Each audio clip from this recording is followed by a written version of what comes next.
Digression. No. I'm not having it. I mean, is it food we're talking about? Definitely. It's very juicy. Come on. But I'm just stating facts. What were we talking about?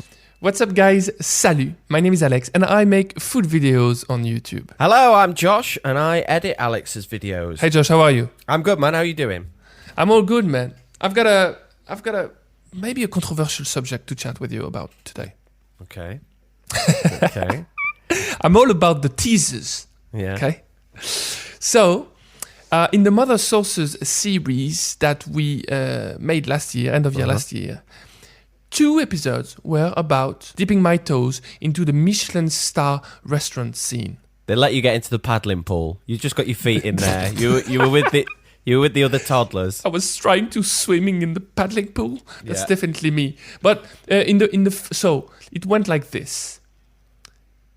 I was trying to make good sauces, and I thought, if I really want to get to the roots of French sauces, the classic one, I want to up my game, but very fast by going straight to the sauce, going straight The sauce to a of the Michelin sauce. star restaurant, exactly to the sauce, and learning from the absolute most skilled person. So I went to a palace in Paris, a 3 Michelin star restaurant.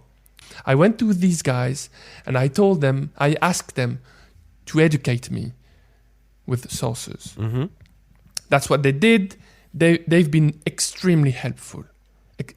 Extremely helpful. And then at some point within the series, I went back to show the progress that I made, and we had a different chat, and they did evaluate my skills. The thing I wanted to chat about today is more like Michelin star restaurant is not something we are very familiar with. I don't think that many people are familiar with Michelin star restaurant. No, because it has an inherent elitism to it that, like, you first of all have to have the money to be able to. You have to have enough disposable income to say, yeah, sure, I'm going to spend £150 a head on one evening, or more, however much it might be. So that's why most people aren't familiar with it, because most people can't afford money. it. Yeah, money. Yeah, money for sure. But also,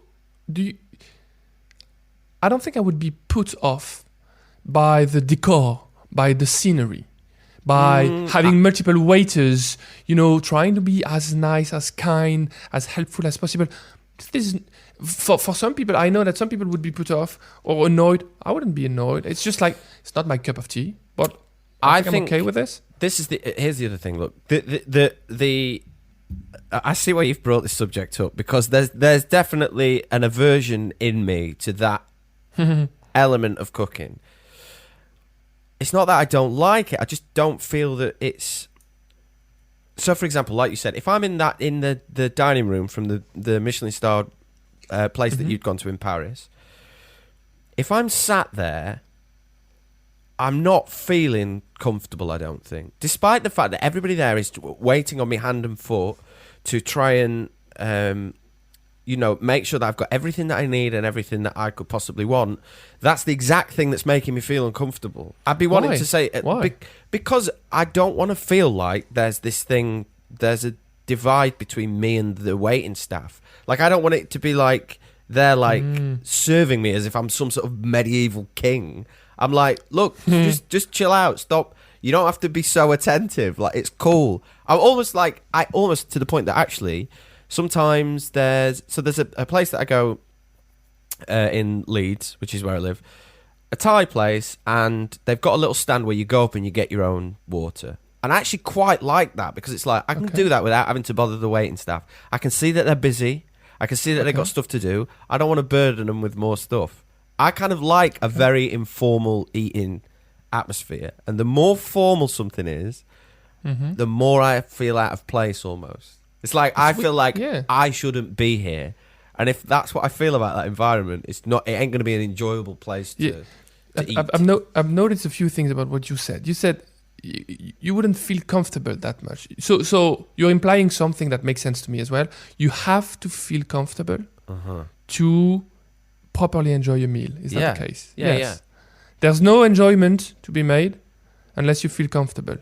Which means that if you were to be standing in in a cold airstream, eating the best fish and chips of your life, would that be enjoyable or not? When you say a cold airstream, what do you mean? Because this sounds like the most common fish and chips eating experience by the seaside. Possibly. With the rain lashing against you. Yeah, exactly. But what if it's raining?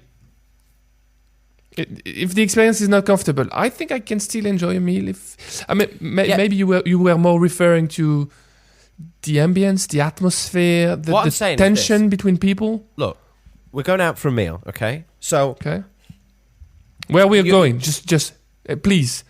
No, I'm a visual guy, so just let's say that you are going to take me to this Michelin starred restaurant, right? How are we dressed? Do we dress up? Well, this is what I'm getting at. You invite me. Now you don't have to. You don't have to say to me, "Listen, Josh, don't embarrass me. Don't turn up in your hoodie and your jeans like you normally would." Oh, in that jumper, please make an effort, right? Please. You don't need to say that to me because I'm aware of the place that we're going. So I'm like, oh man, I better rock out like my only nice clothes that I have, the formal ones or whatever. And I've got one pair of shoes that I guess I ought to put I don't like wearing them, but I guess I ought to put them on.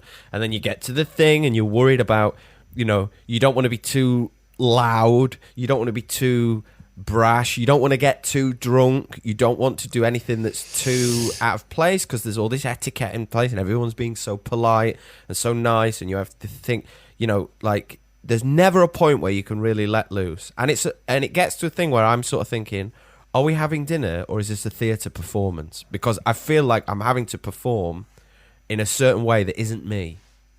Understood. Now, if you compare that to like, let's go to a place where they serve, I don't know, Indian street food or some tacos or whatever, and it's like got a bit of a bar attached to it, and there's friends out, and we're having a bit of a laugh, and then the atmosphere in there is like loud and noisy, and everybody's joking and laughing, and there's that's my vibe. Put me in that place. Okay, what if the place that is definitely more casual had Michelin star food? I don't think it would last being casual for that long. Maybe it would. I don't know. Why not? Have you ever heard about chefs talking about how a Michelin star can be a curse? Oh, yeah. A place gets a Michelin star, all of a sudden, the chefs that, or the people that are running this place that had done everything out of maybe a sense of experimentation or joy of like, they're making the food that they want to make and that they really enjoy. And people pick up on that when they go to the place. Like, wow, this food's really good because the chefs are thinking, well, this is the food that I would want to eat.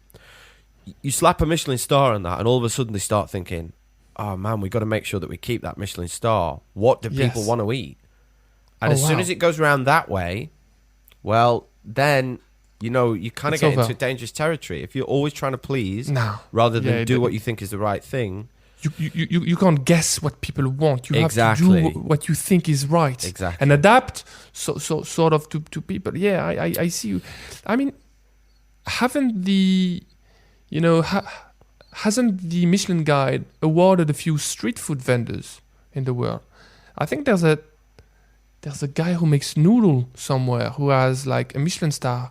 There's this person who makes omelette that has a Michelin star, no? This sounds familiar. I bet they're all in Japan, aren't they? Possibly. Very, very, very possibly. They're all in Japan, all in the subway, all serving, a handful of customers. Possibly. But I think the even though I'm not the best advocate for Michelin star, because I very rarely go to any. In fact, in the series, the Mother Saucer series, that was the very first time for me that I went to a 3 Michelin star restaurant. Never been to. I don't see myself spending that much money on just a meal. Disagree with you on the atmosphere, I think. I think it's not bad. I don't think it's a bad atmosphere. I thought it would be more. Is there another word for up my ass? Up their asses? Stuffy. Stuffy. You thought it would be more stuffy, as in. Yeah, I thought it would be more stuffy. Posh. Exactly. Yeah. I thought it would be more stuffy. I thought people would wear ties. I thought they would have blazers. I thought, people would expect from me to behave in a certain way. But it didn't feel that way. It felt like waiters wanted to disappear. They wanted not to be there. And I don't feel superior to these guys. I don't care. And that's the exact opposite. I'm very glad. I'm super happy when waiters are doing their job very right. And I mean, I see no dumb job whatsoever. I love waiters. Just do your job properly. Get me some water at the right time. I'll be super pleased with this. And I don't compare. And I love when that's what happened in the restaurant. They basically disappeared. You want something, you don't even have to ask. They don't pressurize you. If they see you're having fun, they don't touch the plate. It was my first, maybe my last 3 Michelin star experience, possibly. But still, it wasn't that bad. I thought it would be worse than this. The problem is that have I had the right experience? Because I was filming, so it probably got in the way as well. Possibly, maybe. I mean, look. Here's something that we maybe need to address this before we go any further. I don't think. I'm trying to think. Have I been to somewhere that's got a Michelin star? If I had, it would more than likely be one of these, like you'd said, not necessarily street food, but something a bit more informal, but that does really good stuff. I don't think I've been to a Michelin star place. So a lot of what I'm talking about is based on preconception and maybe a sort of prejudice towards this sort of thing. But I think it's amazing. Yeah, go on. Sorry. It's the thing that puts me off, I suppose, is it feels like there's an inherent exclusivity to it. And stuff like that really winds me up. I don't know why. I've always had this thing of just being more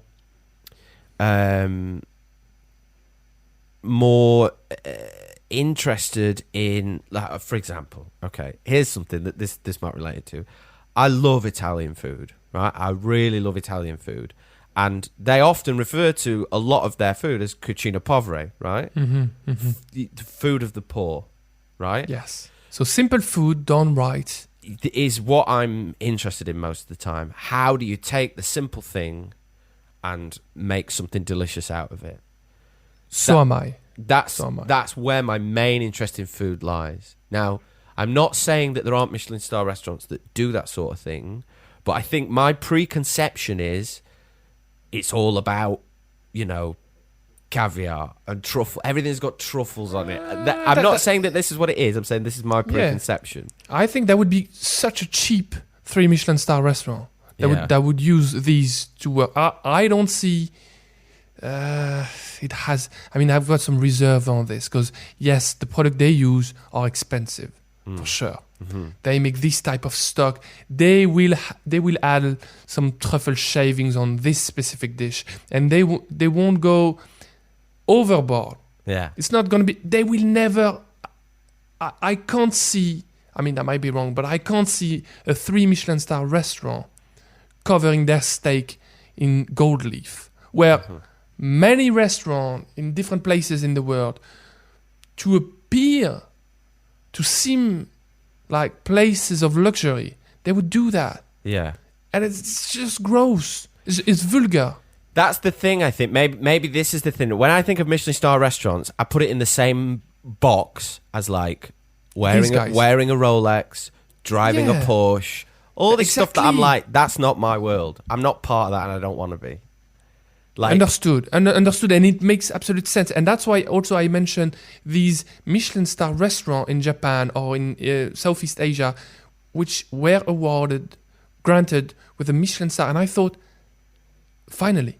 So the Michelin guide is getting possibly a bit more modern, and he's just acknowledging the fact that the food is just mind-blowing in these food stores. I think they've got to, because that's they got to do it. That's if they want to move with the times and how people feel about these things. It's got to be more inclusive, I guess. I think at one point the Michelin guide was just something that was basically the people who were rich enough to be able to travel and eat in fancy restaurants. They needed a guide to tell them which ones were good. Understood. And that's where it came out of. But now everybody knows what it is. So maybe they've got to move along with that thing. It's very funny because you're put off by the atmosphere, and the atmosphere is the only thing that would draw me in a Michelin star restaurant. The food, I mean, it's going to be good. I know it. That's not exactly my type of food. I'm exactly as you described. You serve, I want to go to a food stall that only makes crab omelette. Mm. And the guy has been doing this for 30 years. I'm in. Totally. I'm definitely in the queue. I'm waiting for my omelette. Yeah. Or the second you mention, I want to go with my friends. The food has to be good. It doesn't have to be perfect. Let's just have a few bottles of wine. Let's just enjoy the night. So Michelin star restaurant, and the things I had at the restaurant were amazing. It was just sharp, flavorful, so many things happening. They were definitely not using too much luxury elements, luxury components or ingredients. Yes, it was amazing, but the atmosphere is why I would go back to such a place, because I felt special.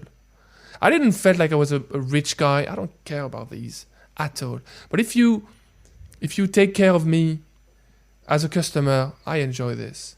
If you pay attention to what I'm doing, if you're just not trying to take off my plate, it's not even done. Just let me finish. Let me just mop the sauce out of my plate. And I think in a 3 Michelin star restaurant, you do not have to behave. Maybe burping loudly wouldn't be the best. But that's the only reason I can't go. Exactly. But I think they go beyond the stuffy vibe. Mm. It's just like they don't want to be part of anything. They want you to experience the best. And the guy told me something very cool. He told me, so the executive chef, he told me, we have, obviously, it's located in a 4-season hotel in Paris. The one I went to is called Le 5. And they told me, yes, we have very wealthy people coming in, just out of their bed, in their smoking jacket. Is that the name? Smoking jacket? I'm always confused about that. Do you mean like dressing gowns? The silk.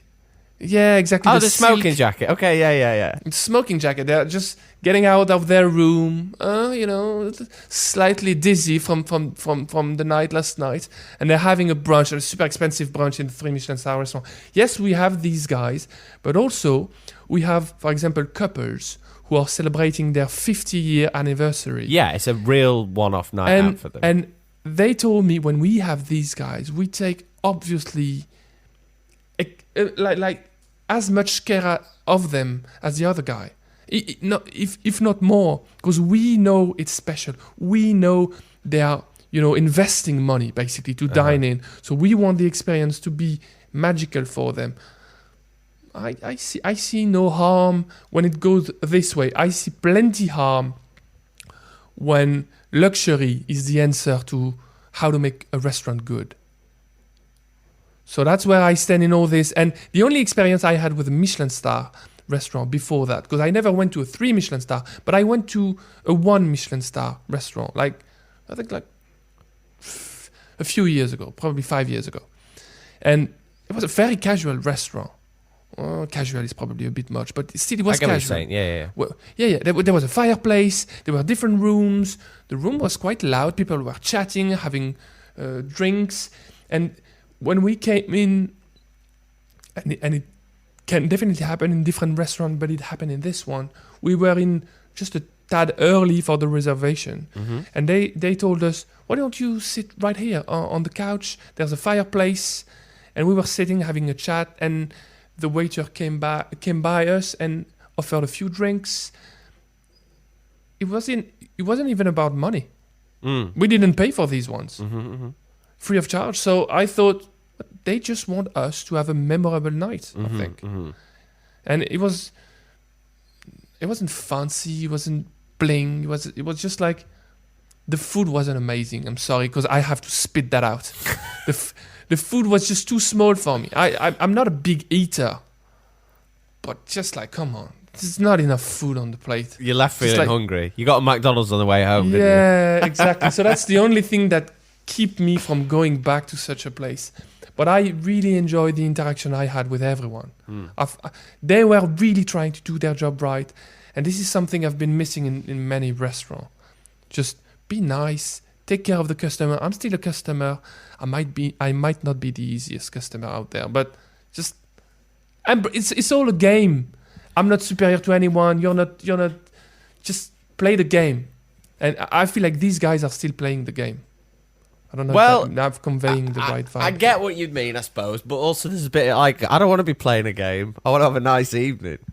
You're right. There is also an element, though, sometimes, that you said, though, and I get this, it's a couple's anniversary, or it's someone's birthday, or you just want to have a night where it's like, we've saved up to do this thing, and we're going to spend a lot of money on this one night, because why not? It's a joyous expression of, the fact that, and I'm totally down for that, 100%. I think that there's a possibility, right, for if a restaurant is doing something that they're like passionate about the food that they make and they want people to have a nice time, they can do that despite having a Michelin star. Is what I mean. Is like, I almost see the two things as separate. There's good restaurants and there's restaurants that I like and there's restaurants that I don't. I can't say there's good and there's bad ones because someone else might enjoy it and I don't. It's too late because you said it. You said, listen, Alex, there are two type of restaurant in this world. Good ones and the one that I dislike. Well, there you go. Yeah, fine. That's my sentiment. In my world, that's what there are. And I can have as much of a good time in a place that, there's a Vietnamese place that I go to a lot in town. I go to regularly, and they serve, as far as I'm concerned, the best bowl of pho that I've ever had, and I'll have it every time I go there, and it's not expensive, and it's not fancy, it's not anything, it's great. But I also do like a night out going to, something that is a bit more fancy, I suppose. But even then, I always like it to have a place where it's like, okay, these guys, their main focus is on doing a good job with the food and making sure that people are comfortable. If I feel at any point where it's more style over substance, I start to get switched off. Maybe that's the thing. So that's exactly where I need to pop in. And let me before I do that, let me give you an example that maybe people have seen and can relate to. I love the show Chef's Table, right? Mm-hmm. I really love that series. But equally, there are sometimes I watch an episode of it and I think, man, this guy, I can't stand this guy. Or I absolutely love this person. So, for example, there was there's one episode in the first series, I can't remember the name of the chef, and actually it's not about him as a person, I'm sure he's lovely and everything, but there's one of the dishes is a balloon that is filled with a scent. And my immediate reaction is, just... a fart. Just... a brain fart. Just egg smell coming out, rotten egg smell coming out of the thing. No, it's but a joke. I saw that and I'm just like, just sod off. Yeah. I'm not. That's not what I want. As opposed to, for example, the Ivan Ramen episode where I'm like, I love this guy. I would eat at any of his places that he's got open. I'd have whatever he tells me to eat, and I would have a great time. I've got no doubt about it. A great time. I wouldn't call it a great time. It goes it falls into the first category of that super specific place, but from an atmosphere point of view, it's void. It's the absolute space void. Have you been? I've seen videos of people eating in his New York City joint. Full silent. Just like people just eating on their own. An amazing bowl of ramen. I would do that. I would love to try. But what I'm saying is, to do that, I've probably paid $15. I'm not in there for too much amount of time. I know I'm going there for this thing, the food that's really that's like amazing. If someone brings out the balloon with the smell in it, I'm like, just I'm going home. No. Okay, so this is overboard. But then, so to bounce back on something you just said, if style goes over substance, you're out. Yeah. Well, in this case, 3 Michelin star restaurant, style definitely doesn't go over substance. Style is very high, but substance is way higher. Okay. The quality of ingredient they use is out of this world. The quantity of work they put in every dish is out of this world. The craftsmanship of the cook, same, out of this world. So it's just like the experience I had probably is the reason why I'm not completely against Michelin star now. Why I'm more keen on accepting them. I saw the cook work. Yeah. They cook their ass off. They work so much. They taste things every time. They had so many revisions on every dish. Every time they create a new dish, they just go like, this is not good enough. Try it again. do it again. The chef comes in, tastes the food. Just he wasn't typically angry. He was just like being normal. He was like, no, this is flavorless. I had the dish. I tasted the thing. It was definitely not flavorless. But they strive for improvement. They strive for perfection. So I don't think I think style is very, very high. Let me say this though. I think now, look, this is all perception because, as we've said, I've not been to these places, but I definitely think with the sort of proliferation of cooking programs, there's more street food. People are more interested in food on every level now, possibly than they ever have been. At least in this country, right? That's all I can speak about, I guess, from my own perspective. But I think that is reflected in the way that the higher end restaurants, the ones that, for example, I can imagine in like, I don't know, the 70s or the 80s, a 3 Michelin star restaurant or a high end restaurant, their main focus is on like extravagance, right? Yeah. Whereas you compare that to somewhere like, so for example, like Noma, I'm fascinated by Noma. Mainly because of the fermentation lab side of it. But I can see, even without having been there, I can see that the focus is not on trying to serve the most expensive, extravagant thing, but they've got a sort of, what's the word? There's like a mission statement behind what they're doing. The whole thing of like, look, what we want to do is we want to use ingredients that are from this place. We want to treat them as well as we possibly can, and we want to transform them, or not, depending, like if it's fresh and that's the way it needs to be served, we'll do that. If there's a way that we can transform them in an interesting way to bring you a new flavor or experience, then we'll do that. But it's not about saying what's the most expensive, what's the richest flavor. There's a difference to me between that sort of place and what I perceive to be a more traditional sort of 3-star Michelin thing of the past. But I think even those places now, like you said, I had a little window into that world, I suppose, when you went to the Michelin starred place, and I was like, what do you think of it?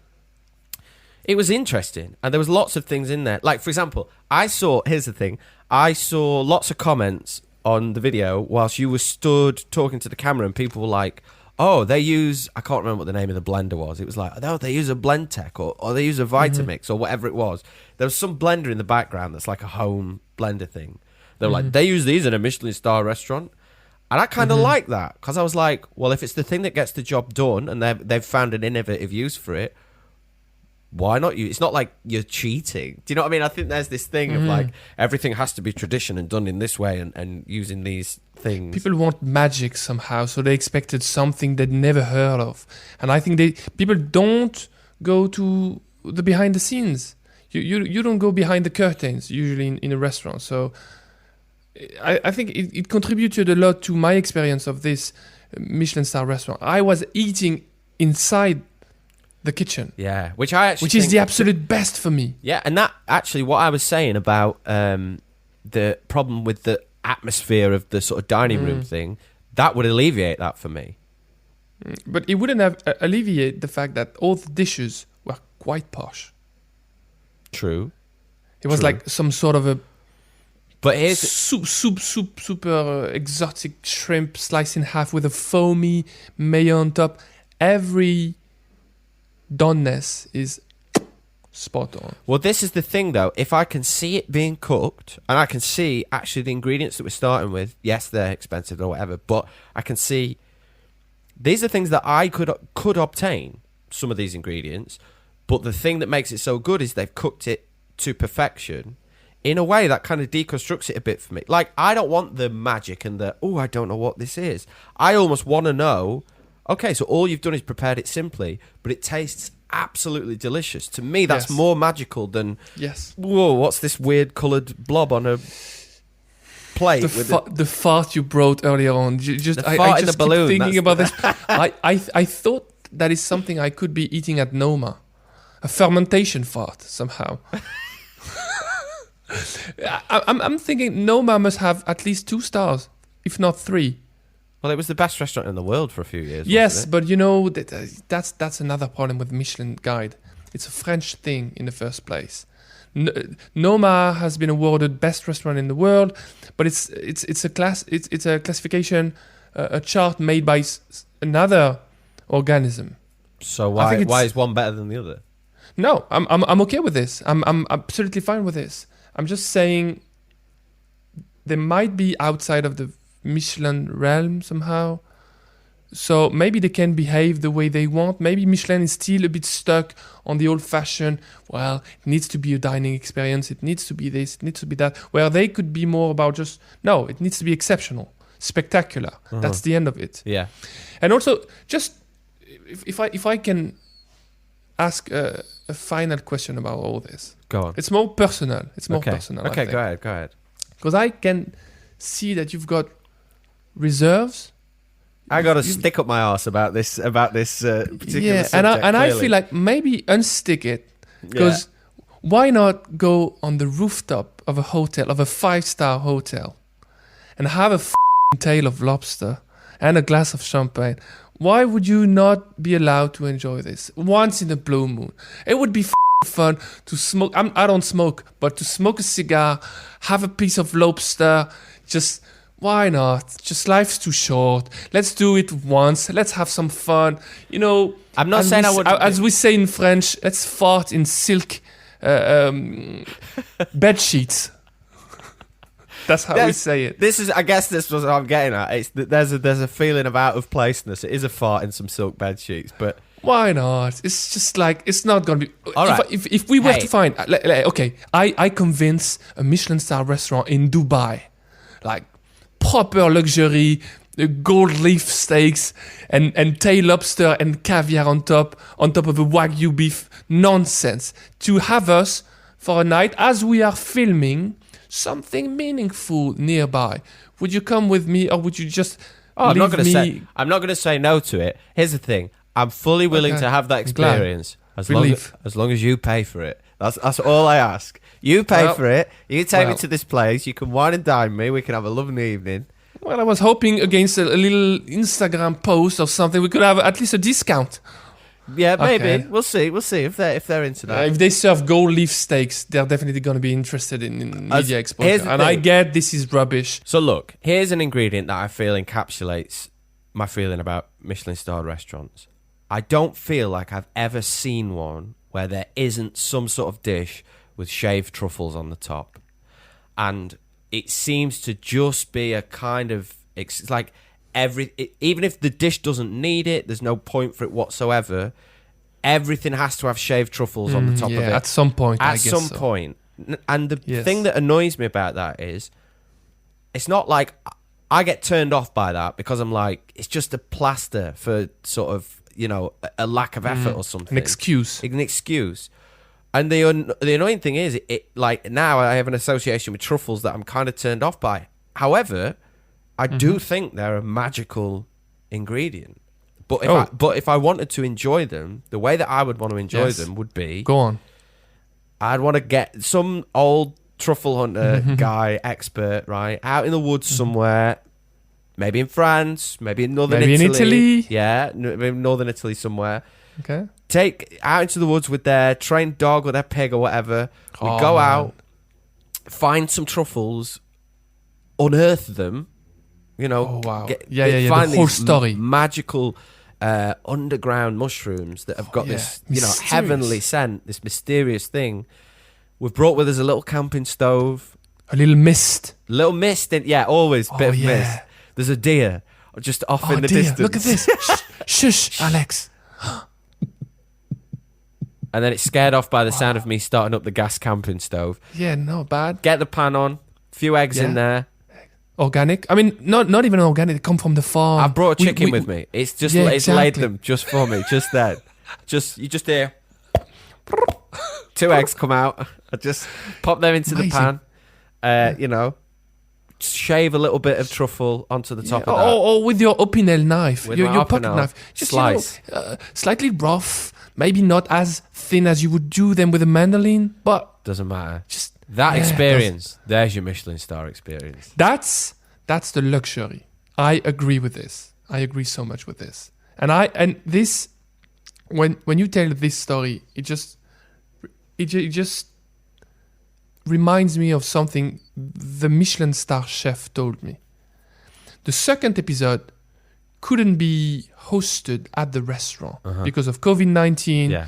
I went directly to the chef's private apartment in Paris. Yes. We cooked together there. He tasted the jus. He liked it. It was super nice. But he said something very interesting. He said, so the restaurant is closed. The Michelin star restaurant is closed. But I still do private dinners at my place.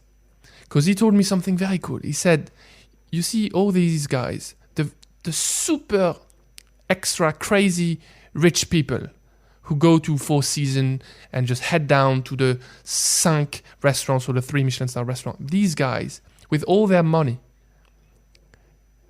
I can only decide if they eat at my place.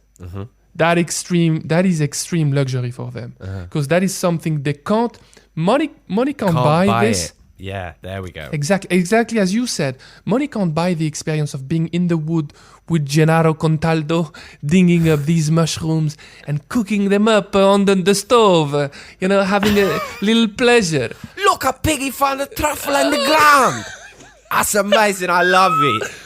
I love this. Why am I cooking so good? Why I'm foraging so good. Exactly. And the chef was exactly like this guy. He told me, I'm going to cook dinner for them. I'm sure he's not going to use the cheapest ingredient ever. But the luxury is not going to come from the ingredient. It's going to come from the experience itself. Yeah.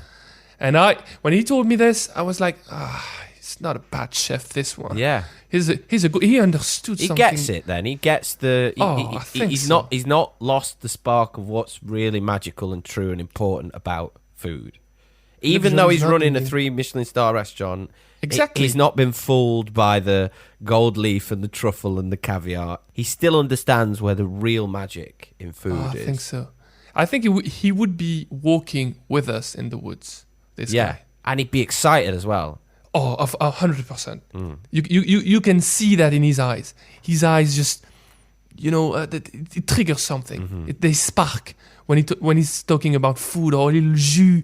He was making steamed carrot when I came in. Such a simple ingredient.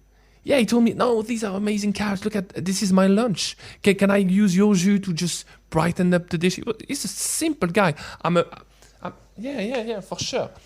Anyways, that's what I wanted to add to this story. Well, that's the thing. Look, hey, that reassures me about Michelin star restaurants. If the guy that is running a big, prestigious 3 Michelin star restaurant in Paris can still find joy in a carrot, then there is hope.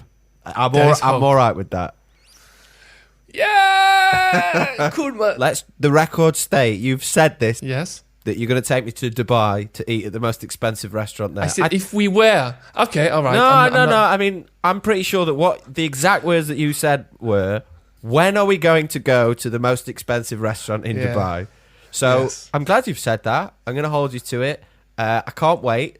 So as soon as that's viable, let's do that. No worries. We'll just have to do a selfie and post it on Instagram then. If that's the cost of getting into the restaurant, then so be it. Amazing, man. Thank you for this. Have a good one. Thanks, man. I'll speak to you next time. Bye. Ciao.